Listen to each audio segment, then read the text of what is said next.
फिर वही मिस्टर वक्कास अब्बासी। वो अपना सीधा हाथ कुछ ज़्यादा ही चला रही थी, जिसके सबब वक्कास ने उसकी कलाई पकड़कर बेड से लगा दी। वक्कास हटो ना, वो चीखी। मगर वक्कास ज़रा भी ना हिला, बस उसका खूबसूरत चेहरा तकता रहा, जो सुर्ख होता जा रहा था मारे गुस्से और झंझलाहट के। जस्ट कॉल मी हनी, उसके चेहरे के करीब अपना चेहरा लाकर हाकिमाना मगर भराई आवाज़ में कहा। नो वे, वो भपड़ कर कतई लहजे में चीखी। Welcome to our channel novels by Husn Kamal. अस्सलाम वालेकुम लिसनर, कैसे हैं आप लोग सब। आई होप आप सब खैरियत से होंगे। मैं हूं आपकी होस्ट लाइबा उमैर और मैं हाजिर हुई हूं आप लोगों के लिए हुस्न कमल का नावल धड़कते दिल की किस्त नंबर 10 लेकर। तो आइए दिल थाम के बैठिए, स्टार्ट करते हैं। वकास ने फ़ौरन ही अपने हाथ में पकड़ा बैग पीछे खड़े ड्राइवर को पकड़ा दिया था।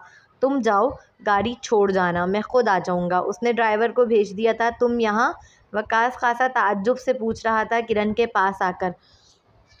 आपको नहीं लगता मिस्टर वक्कास, ये सवाल मुझे करना चाहिए आपसे, वो खासा दिल जले अंदाज में तंजिया पूछ रही थी। मैं यहाँ एक ज़रूरी काम से आया था और तुम, नॉर्मल लहजे में जवाब दिया। तुम्हारी मॉम लाई हैं, फ़क्त इतना ही जवाब दे सकी थी वो। किरण तो सिर्फ इस लम्हे इसका एटीट्यूड देख रही थी। कल पूरी रात घर नहीं आया था वो। मगर मजाल बंदे की आवाज़ में ज़रा लचक या शर्म हो। वो क्या समझता है, सुल्तानी टोपी पहन रखी है उसने, या वो अंधी है। क्या उसने नहीं देखा लेडीज़ बैग उसके हाथ में बखूबी वाकिफ़ थी वो कौन से ज़रूरी काम से आया हुआ है यहाँ। तुम्हें मुझे बताना चाहिए था, उसने खासा जताते हुए कहा। तो किरण बेइख्तियार ही तंजिया मुस्कुरा दी। तो इससे क्या होता, तुम्हारे पास कौन सा वक्त है मेरे लिए। पिछली बार मैं इसी अस्पताल में आई हुई थी और मज़ेदार बात पता है क्या है, तुम भी इस वक्त इसी अस्पताल में थे, लेकिन इस दिन भी किसी और के लिए थे और आज भी किसी और के लिए हो। इस दिन जब नर्स ने मुझसे कहा कि आपका कोई अपना है तो उसे बुला लें, तो तुम जानते हो मुझे कितनी तकलीफ़ हुई थी, क्योंकि मेरे शौहर के पास तो मेरे लिए वक्त ही नहीं है जिसे मैं बुला सकूं। वो चाह कर भी ख़ुद को रोक नहीं पा रही थी शिकवा करने से। शदीद दिल चाह रहा था कि लड़े इस हरजाई से, चीखे इस पर, कैसे इसकी ज़िंदगी से खेल रहा है। यहाँ इसकी माँ बिला वजह उसके अस्पतालों के चक्कर लगवा रही है, क्योंकि उसे पोता या पोती चाहिए जल्द से जल्द, और दूसरी जानिब उसका बेटा अपनी महबूबा के साथ अस्पताल आया हुआ है। उसे तो ये सोच कर ही खुद पर हंसी आ रही थी कि वो किस कंडीशन में खड़ी है इस वक्त। तुम्हें बताना चाहिए था ना। किरण को इस बात ने बहुत हैरान किया कि मुकाबिल के लहजे में हैरत नहीं थी, जिसका मतलब साफ था कि वो हरजाई पहले से जानता था कि जब एक्सीडेंट हुआ था तो वो इसी अस्पताल में मौजूद थी। क्या बदल जाता बताने से, क्या तुम आ जाते अना को छोड़कर। गुस्से की शिद्दत से उसका पूरा जिस्म लरज़ रहा था, आंखें जलने लगी थी, उसकी आवाज़ भर आई थी ये सवाल करते वक्त। वो रोना नहीं चाहती थी मगर आंखों में आंसू आ ही गए थे। वकास ने कोई जवाब ना दिया, वो अपने दोनों होंठ एक दूसरे में सख्ती से भींच गया। किरण का दिल पारे पारे हुआ था ये देख कि इस हरजाई ने तो जहमत ही ना की बात बनाने की भी। बंदा झूठे मुंह ही बोल देता, पर नहीं। उसने गहरा सांस लिया, उसे अपने सीने पर बहुत भारी बोझ महसूस हो रहा था।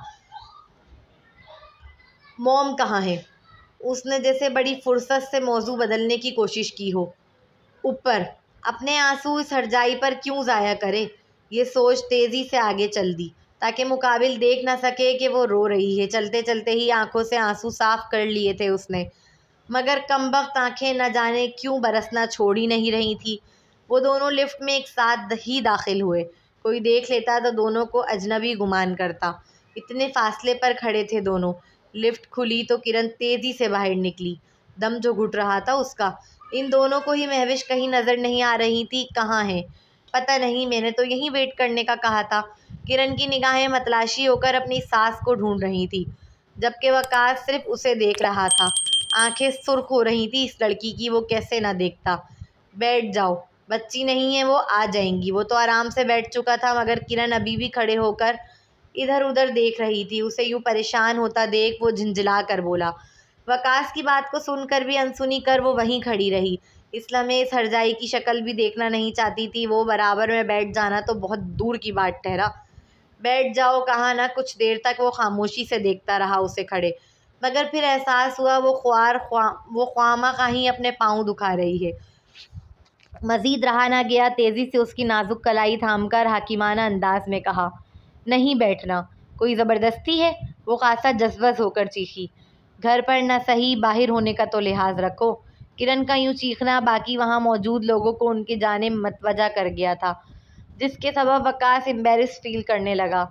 वह फौरन ही दांत पीसते सख्त लहजे मगर आहिस्तगी के साथ गोया हुआ, ताकि लोगों में मजीद तमाशा न बने उनका। एक बैठने का ही तो कहा था, इसमें इतना गुस्सा होने वाली क्या बात थी भला? वो समझने से कासिर था। क्यों रखूं? तुम रख रहे हो? खुद कोई लिहाज रख रहा था वो हरजाई, जो उससे उम्मीद रखता था लिहाज रखने की। खुद अपनी महबूबा का बेग धड़ल्ले से अस्पताल में लिए घूम रहा था। क्या वो कुछ नहीं था उसके नज़दीक? कोई देख लेगा तो क्या कहेगा? ये बात तब ना याद आई। अचानक ही उस पर काली घटा की तरह छाई थी वो। वकास ने अचानक उसके करीब आने पर अपनी गर्दन पीछे गिराई तो दीवार से सड़ लगा। वो खूबसूरत नौजवान चेहरा बुलंद किए हुए था। मुकाबिल उसके चेहरे पर झुक दांत पीसते हुए भपर कर पूछ रही थी। उसकी निगाहें शोला बरसा रही थी वकास पर। उसके लहजे में अकड़ थी और ये अकड़ वकास अब्बासी को जहर लग रही थी। Shirt up! वो जज्बस होकर चिंगाड़ा और अगले ही पल उसका बाजू पकड़कर खींचकर उसे अपने बराबर में गिराया। मर्द की ताकत का औरत की ताकत से कोई मवाजना ही नहीं। इस बात का अंदाज़ा इस लम्हे हो रहा था किरण को। उसने तो यूं सोफे पर पटक दिया जैसे रुई की गुड़िया हो। किरण का सर वकास के सीने से मस होते हुए सोफे से लगा था। खुद को संभालती वो फुर्ती से सीधी होकर बैठी। दिल चाह रहा था कि उसे शूट कर दे, जबकि मुकाबिल गुस्से से धुआं धुआं होते चेहरे के साथ वहां से उठकर चल दिया था। अरे वकास, तुम यहाँ कैसे? अभी वो 2-3 कदम ही चला था कि महविश बेगम से टकराया। वो खासा उलझ कर पूछ रही थी। वकास का भला अस्पताल में क्या काम? वो भी इतनी सुबह ही सुबह? काम से आया था, मुख्तसर सा जुमला कहकर वो तेज़ी से वहाँ से जाने लगा। उसके चेहरे की संजीदगी और सुर्ख पन्ने महविश बेगम को बता दिया था कि वो शदीद गुस्से में है। लिफ्ट के पास पहुँचते ही वो रुका जैसे कुछ याद आया हो, फिर पलटकर वापस अपनी माँ के पास आया। शादी को सिर्फ 1 साल हुआ है हमारी, क्यों उसे अस्पताल ला ला कर तंग कर रही हैं आप?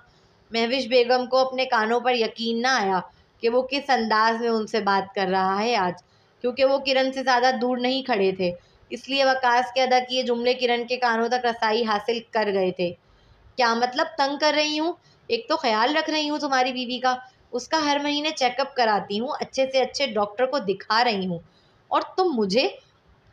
महविश बेगम तो फट पड़ी थी वकास की बात सुन। अभी वो भपर कर बोली नहीं थी कि मुकाबिल तेज़ी से बोला, प्लीज़ मॉम, बंद करें इंटरफेयर करना मेरे और मेरी बीवी के मामलात में। जब खुदा ने हमें औलाद देनी होगी हो जाएगी, नहीं देनी तो कोई डॉक्टर कुछ नहीं कर सकता। इस हसीन नौजवान ने खासा गंभीर और सख्त लहजे में कहा। तो महविश बेगम से बर्दाश्त ना हुआ। ठीक है, जो मर्जी आए करो तुम मियाँ बीवी, हम होते ही कौन है तुम्हारी ज़िंदगी में दखल देने वाले? वो चोट करने वाले अंदाज में कहकर पाँव पटकती हुई वहाँ से चली गई थी। किरण इन्हें यूँ अचानक जाता देख तेज़ी से पीछे आई थी, मगर उसका कोई फ़ायदा ना था। वो उसे छोड़कर जा चुकी थी। अस्पताल की पार्किंग में उनकी गाड़ी को जाता देख वो अपना सर पकड़ रही थी।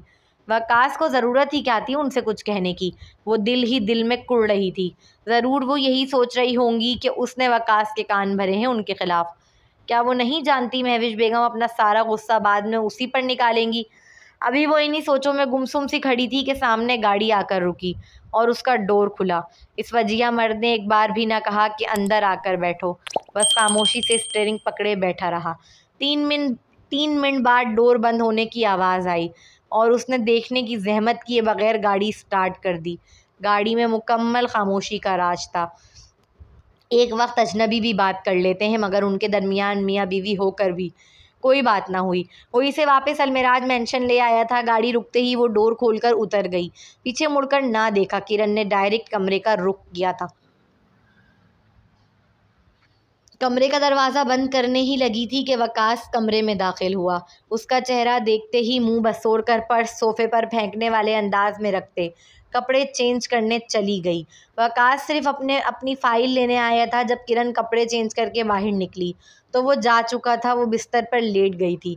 उसका सर अभी भी बहुत भारी हो रहा था। वकास की गैर मौजूदगी के सबब पूरी रात सो नहीं सकी थी।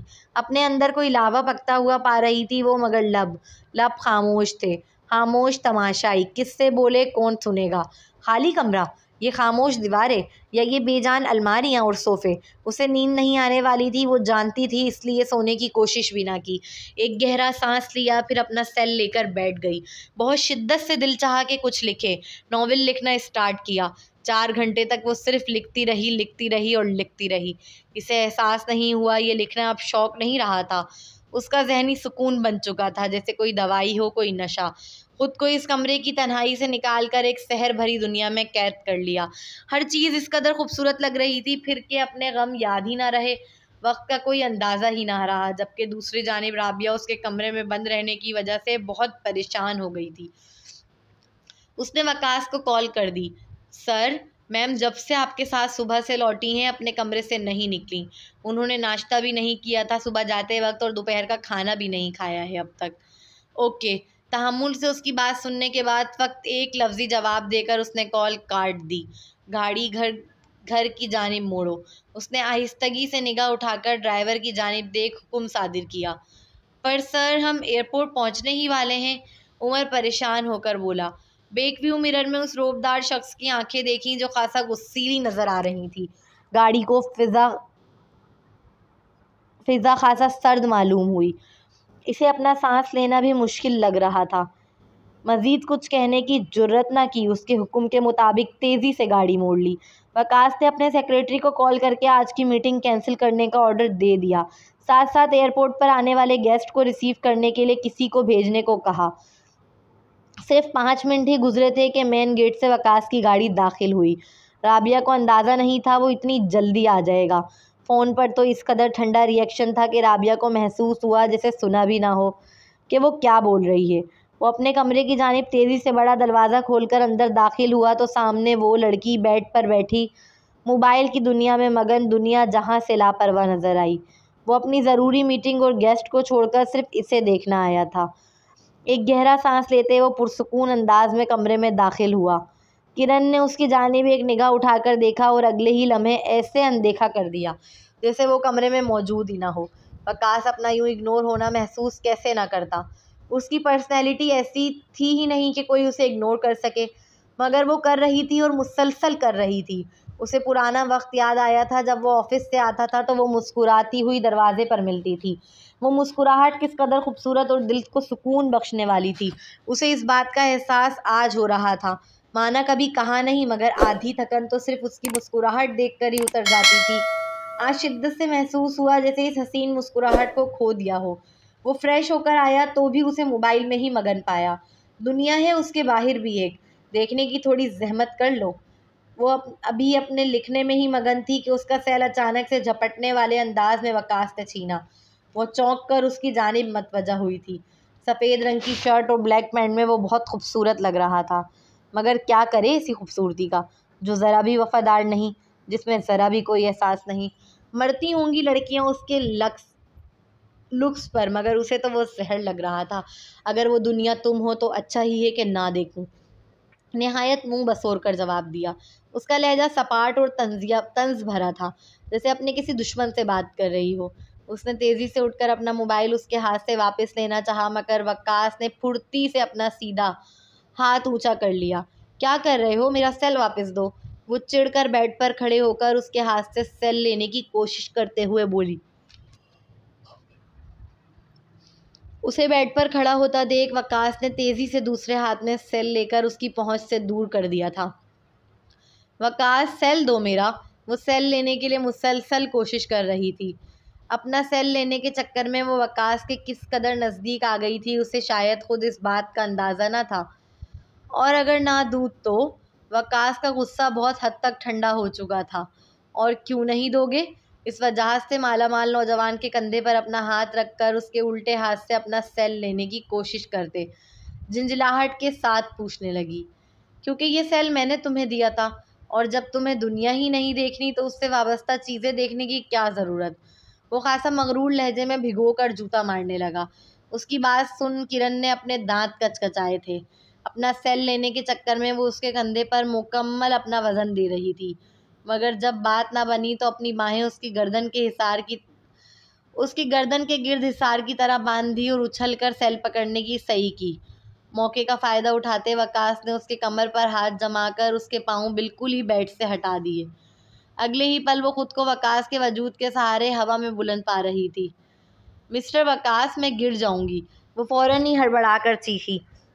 खुद को गिरने से बचाने के लिए मोबाइल की परवाह करना छोड़ अपना सारा वज़न अब वकास पर डाल दिया था। अपनी दोनों बाहों से उसकी गर्दन को मजबूती से जकड़ा। मिस्टर वकास, तुम मुझे पहले की तरह क्यों नहीं बुलाती?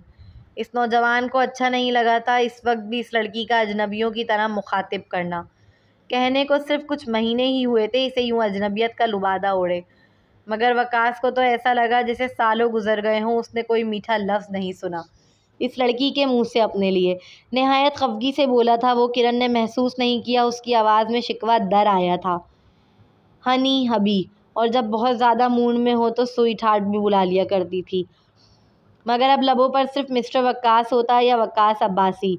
अपना नाम किसी के मुंह से कभी बुरा न लगा, मगर उसके मुंह से जहर लग रहा था। किरण उसके जुमले सुन ताज्जुब से उसे देखने लगी।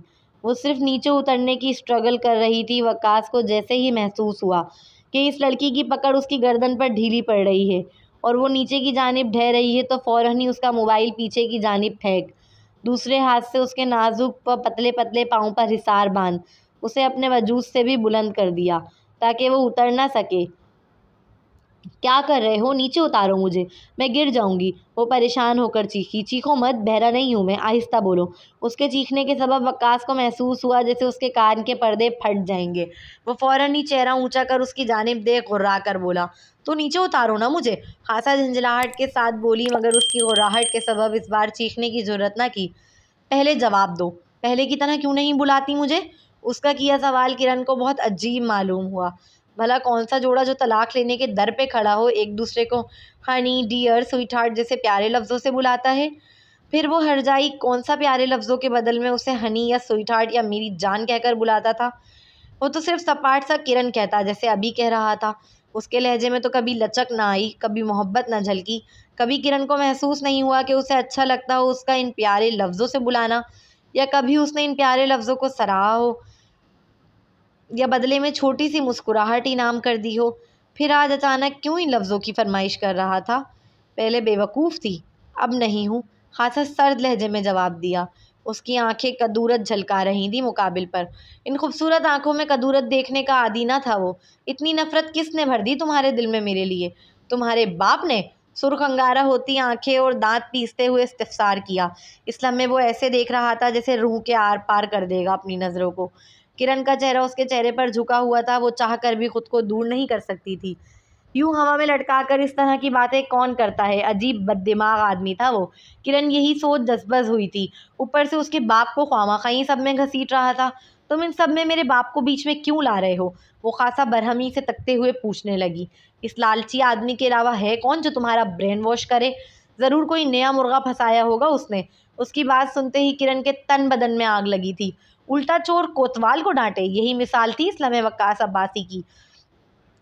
अगर मिस्टर वकास अब्बासी आपको मुझसे लड़ना है तो बेशक लड़ें, मगर पहले नीचे उतार दें मुझे। यूं हवा में लटका के कौन लड़ता है? वो दांत कचकचाते हुए बोली, मगर चीखने की जुर्रत अभी भी ना की। डर जो था कि वो इतना बेरहम है कि एक लम्हा ना लगाएगा उसे नीचे पटकने में, और वो नहीं चाहती थी कि बाद में अपनी कमर पकड़कर बैठी हो। फिर वही मिस्टर वकास, वो बुरी तरह जल गया था। तो और क्या बोलूं? खासा झिंझलाकर पूछने लगी। क्यों? हनी कहने में ज़ुबान घिस रही है तुम्हारी? इस लम्हे वकास का चेहरा सुर्ख पड़ रहा था। वो कैसे ना देखती? उसकी गर्म सांसें वो अपने चेहरे पर महसूस कर सकती थी, जिसके सबब वो लड़की दो एहसासात को बेक वक्त महसूस कर रही थी। एक तरफ शदीद गुस्सा तो दूसरी तरफ उभरते व बिखरते जज्बात। इसे महसूस हुआ कितना वक्त हुआ उसने इस चेहरे को बगौर नहीं देखा, जिस पर वो हर वक्त फिदा रहने की आदी थी। वो मगरूर चेहरा उसकी जान था, मगर अगले ही लम्हे ये सोच दिल पारे पारे हुआ कि इस चेहरे पर कोई और भी मोहब्बत लुटाता है, और वो हरजाई उसके हक पर डाका डालने भी देता है। ऐसे ही तो अना ऐवान उसके बच्चे की माँ नहीं बन गई। यकीनन बहुत मोहब्बत लुटाई होगी इस हरजाई ने, जिस पर इसका हक था। क्यों बोलूँ मैं तुम्हें हनी? हनी वाले कुछ काम भी करे हैं तुमने? वो तंज करे बगैर रह ना सकी।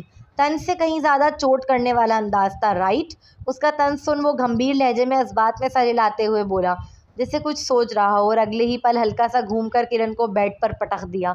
अचानक गिरने के सबब वो बुरी तरह चौंकी। वो तो शुक्र है कि बेड पर फेंका था इस सितमगर ने, अगर ज़मीन पर फेंकता तो यकीनन उसकी 1-2 हड्डी तो ज़रूर टूट जानी थी। अभी वो खुद को संभालते हुए उठती, इससे पहले ही वकास उस पर काली घटा की तरह छा गया था। तो शुरू करूं हनी वाले काम? उसकी आंखों में आंखें डाल संजीदगी से सवाल किया तो मुकाबिल की आंखें शौक से फैली थी।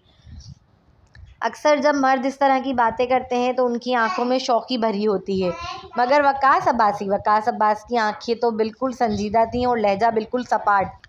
बिल्कुल न लगा कि वो मोहब्बत करने का पूछ रहा हो, लगा जैसे वो कोई ड्यूटी निभाने की बात कर रहा हो। नहीं, इसकी ज़रूरत नहीं है अब।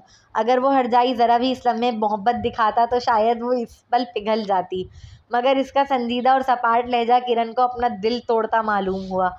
यकीनन वो अना से तो ऐसे बात नहीं करता होगा। किरण यही सोचकर उदास हुई थी। क्या मतलब? वो नासमझी से इस लड़की ने बात खुद शुरू की थी और अब खुद ही पीछे हट रही थी, क्यों? वकास समझ ना सका। वकास अब्बासी, प्लीज़ हटो, मुझे इस वक्त कोई बात नहीं करनी तुमसे। वो खासा झंझलाकर अपने दोनों हाथ उसके सीने पर रखकर खुद से दूर धकेलती हुई उठकर बैठने की कोशिश करते हुए बोली, मगर वकास पहले से ज़्यादा ताकत लगाकर उसे वापस गिरा गया था। फिर वो अपना सीधा हाथ कुछ ज़्यादा ही चला रही थी, जिसके सबब वकास ने उसकी कलाई पकड़कर बेड से लगा दी। वकास हटो ना, वो चीखी, मगर वकास ज़रा भी न हिला। बस उसका खूबसूरत चेहरा तकता रहा जो सुर्ख होता जा रहा था, मारे गुस्से और झिंझलाहट के। जस्ट कॉल मी हनी, उसके चेहरे के करीब अपना चेहरा लाकर हाकिमाना मगर भराई आवाज़ में कहा। नो वे, वो भपकर कर कतई लहजे में चीखी। वो अच्छे से वाकिफ थी कि वकास अब्बासी खामोशी का आदी है। उसका यूं चीखना उसके कान के पर्दों पर खासा भारी गुजर रहा होगा। वकास, छोड़ो मुझे, वो फिर अपनी पूरी जान के साथ खुद को आज़ाद कराने की कोशिश करते हुए चीखी। वो ज़्यादा बात करने का आदी ना था, इसलिए इस लड़की के चीखने और झिंझलाने के बावजूद भी बस खामोशी से उसका चेहरा तकता रहा। कुछ मिनटों तक वो यूं ही चीखती रही, मगर फिर थककर खामोश हो गई। और वो बेचारी क्या करती? खुद पर से हटाने की बहुत कोशिश की, मगर उसका भारी भरकम वजूद वो नाजुक जान हटा ना सकी। वकास जिस तरह उसे देख रहा था वो खासा नर्वस फील करने लगी। नज़रें मज़ीद मिलाए रखने की ताकत नहीं थी, इसमें फ़ौरन ही रुख मोड़ गई। जिस तरफ उसने रुख मोड़ा था वकास भी उस पर से हटकर उसी रुख पर लेट गया। क्या वो वाकई इतनी ज़िद्दी मिजाज लड़की थी, और अगर थी तो इसे पहले क्यों नहीं पता चला? वकास बस यही सोच रहा था। इस लम्हे वो खूबरू नौजवान उसके चेहरे को तकता रहा तो वो आंखें मूंद गई। मज़ीद उससे लड़ने की हिम्मत ना थी किरण में। उसने एक गहरी सांस ली, फिर उसके सर को आहिस्तगी से उठाकर अपना बाजू उसके सर के नीचे हाइल किया। अभी इसका टाइम नहीं हुआ था सोने का, और ना ही वो किरण की तरह बेवक्त सो सकता था, इसलिए खामोशी से उसके बराबर में लेटकर उसे तरसी निगाहों से तकता रहा। कितनी ही देर वो उसे ऐसे ही तकता रहा, यहाँ तक कि उसे महसूस हुआ कि वो खूबसूरत लड़की सो चुकी है। उसके चेहरे के करीब अपना चेहरा ले आया, यहाँ तक कि उसकी नाक से अपनी नाक और पेशानी से अपनी पेशानी मस की। उसकी सांसों की महक वो अपने चेहरे पर महसूस कर सकता था। किरण पूरी रात की जागी हुई थी, इसलिए सो गई, जबकि वकास टाइम का इतना पाबंद था कि अगर वो चाहता भी कि सो जाए तो भी वो सो नहीं सकता था। उसे नींद ही ना आती, मगर इस लम्हे जिस सुकून में वो था, इस सुकून को वो हसीन नौजवान खोना नहीं चाहता था। सुकून के लम्हात को जीने के लिए वो किरण के बराबर में लेटा रहा और बस उसे तकता रहा। अगर किरण इस लम्हे उसे देख लेती तो वो किस तरह इसे देखता है तो यकीनन उसकी नज़रों की ताब न ला पाती। इस लम्हे वकास को शिद्दत से एहसास हुआ कि वो इस चेहरे को ज़िंदगी भर बग़ैर उकताहट के देख सकता है। इस लड़की की खातिर वो आज पहली बार अपनी माँ से लड़ा था, मगर इस लड़की के रवैये में फिर भी कोई नरमी नहीं आई। उसके नज़दीक अस्पताल में किरण इसीलिए गुस्सा हुई थी उस पर क्योंकि उसकी माँ उसे ज़बरदस्ती अस्पतालों के चक्कर लगवा रही थी। मगर अब क्या वजह थी? अब क्यों इतनी नफ़रत? क्यों इस कदर कदूरत आंखों में? दुनिया की हर नेमत तो दे रहा था उसे, फिर और क्या चाहिए था इस लड़की को? इसके नज़दीक ऐसा कुछ नहीं था इस दुनिया में जो वो उसे नहीं दे सकता और कोई और मर्द उसे दे सकता हो। फिर ये बेमुरव्वती, ये संगदिली, ये कदूरत, ये नफ़रत, ये गुस्सा, ये झंझलाहट क्यों? अगला सीन, वो नींद से बेदार हुई तो वकास जा चुका था। आंखें मसलती उठकर बैठी तो सेल रिंग हुआ। उसने देखा वो नया सेल था। किरण ने सेल उठाया तो सेल की स्क्रीन पर हनी चमक रहा था। उसका मुंह कड़वा हो गया था ये नाम पढ़ते ही और चेहरे पर तंजिया मुस्कुराहट बिखर आई थी। वो क्या समझता है, नंबर पर अपना नाम हनी लिख देने से उनके दरमियान सब ठीक हो जाएगा? वो पहले की तरह उससे मोहब्बत करने लगेगी, उस पर अपना आप वारने लगेगी? हरगिज़ नहीं।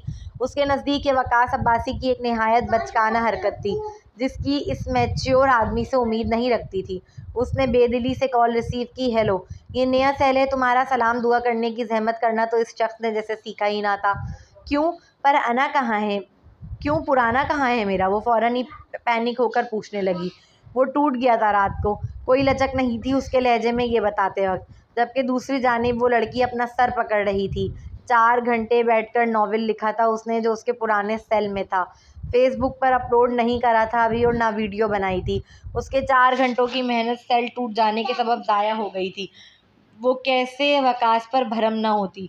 तुमने मेरा सेल तोड़ दिया और कितने आराम से बता रहे हो।